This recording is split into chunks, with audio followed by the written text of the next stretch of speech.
Hey guys, Allison here. Okay, it's the third week of Advent. Christmas is around the corner. And this week we're going to focus on the third mystery of the Rosary and, of course, Christmas, the birth of Jesus in a stable in Bethlehem.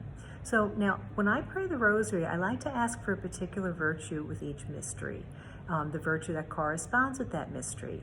And one of the secrets of life is not just asking for God to solve our problems, but asking for those virtues that we need to stand up against our problems and to solve them, right?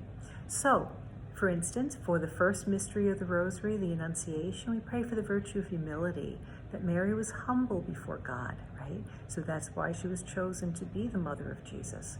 The second mystery, the Visitation, we pray for the virtue of charity, that Mary in charity went to help Elizabeth.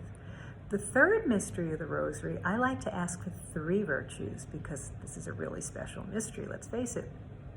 The first one is the virtue of detachment. Now, I can't tell you how important that virtue is and how little we often think about that.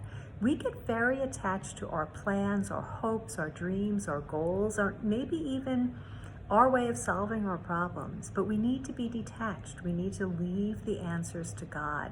And that is not something that's easy to cultivate. We need to ask God to give us that virtue.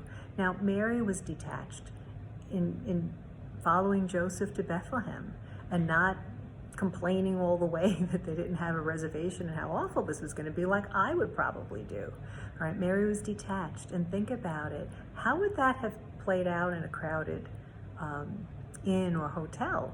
It was meant to be that way in those humble circumstances in the stable. But Mary was detached, and because she was detached, she was able to really appreciate all the beauty and the wonder of the birth of Jesus. Second virtue I like to pray for is the virtue of simplicity. Now think about this. The first people that Jesus was revealed to were the shepherds, the simple shepherds out in the field tending their sheep, and the whole sky was filled with angels, and they were able to go there and worship Jesus. So when we're simple, we're going to be able to see God in humble things. All right, we see him in the distressing disguise of the poor. We see him in humble circumstances. So that's another gift we want, is that gift of simplicity.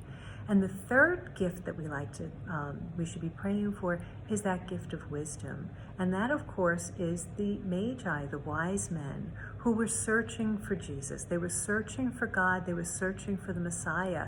We always have to be looking. We always have to be open and looking for that. But the thing that strikes me most about the birth of Jesus is this. Jesus kind of snuck into the world. There was not a lot of fanfare, and people were praying for Messiah for so long, and he had come. Our prayers were answered. Salvation had come, but it was a long time, 30 years before he started his public ministry. So even though you may not see the answer to your problems right now, trust that God has put into motion all that's necessary to answer those needs of yours in his time and in his perfect way. So again, detachment, simplicity, and wisdom. I wish you a very Merry Christmas. May God bless you, and please enjoy the next few days of Advent as we prepare for the birth of Jesus. God bless you.